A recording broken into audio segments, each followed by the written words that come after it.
کیونکہ پورا سال انتظار ہوتا ہے محرم کا.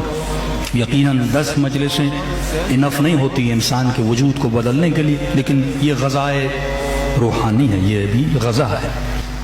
ہم چھوٹے ہوتے تھے، ہمیں یاد ہے کہ محرم آتا تھا تو مائیں چارپائیاں اٹھا لیتی تھی، راتوں کو زمین پہ بچوں کو سلاتی تھی. ایک ماحول کریٹ کیا جاتا تھا محرم میں کوئی ہنستا نہیں تھا، محرم میں کوئی دودھ نہیں پیتا تھا، محرم میں اچھی اچھی غذائیں گھروں میں نہیں پکتی تھی. مائیں کہتی تھی ہم کیسے اپنے بچوں کو دودھ پلائیں، ایک بچے کو ضرورت ہے.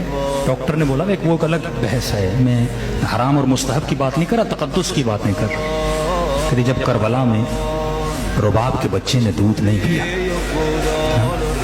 ان 10 دنوں میں سادات پہ کیا گزرے، وہ ماحول کریٹ کرے. اور یہ سیرت اہل بیت ہے. جب محرم کا چاند نظر آتا تھا، امام رضا بازار میں چلتے تھے، جوتیاں اتار دیتے تھے. ہر زمانے میں اظہار غم کا طریقہ اپنا اپنا ہوتا ہے. اب آپ کے زمانے میں کیا ہے، آپ اسے تلاش کریں اور وہ اظہار غم کریں. سر پہ خاک ڈالتے تھے، حلیہ ایسا بناتے تھے. عرب جب بھی ایسا کرتا ہے اس کا مطلب اس کے گھر میں کوئی فوتگی ہو گئی ہے. لوگ آتے تھے، یہ اپنا رسول اللہ ایسا کیا ہوا ہے، فرماتے تھے کربلا میں میرا حسین مارا گیا. ایسے حالات بنائیں. آفس میں لوگ آپ سے پوچھیں، آپ کے کولیگز آپ سے سوال کریں بھائی کیا ہوا ہے، آپ کے گھر میں کوئی فوتگی ہو گئی ہے. آپ کے نہیں، گھر میں فوتگی نہیں ہوئی، لیکن نبی کی بیٹی کا گھر اجڑ گیا. یہ ماتم ہے، یہ عزاداری ہے کہ غم کو پھیلاؤ. صرف جلوس کا نام عزاداری نہیں ہے. تو مولا کیوں فرماتے ہیں شیعو جب ٹھنڈا پانی پیو میری سکینہ کو سلام کیا کرو. محرم میں ٹھنڈا پانی نہیں، نارمل پانی پیا کرو. یاد امام حسین میں فاقہ کیوں رکھتے ہیں عاشورہ کے دن؟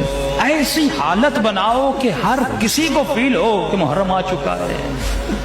خود کو حضور امام حسین میں محسوس کرو. میں نے کئی بار ممبروں سے یہ بات کی کہ اہل بیت کا ایک لقب ہے کریم. کریم کا مطلب یہ ہے یہ اپنے چاہنے والوں کو کسی نعمت سے محروم نہیں کرتے.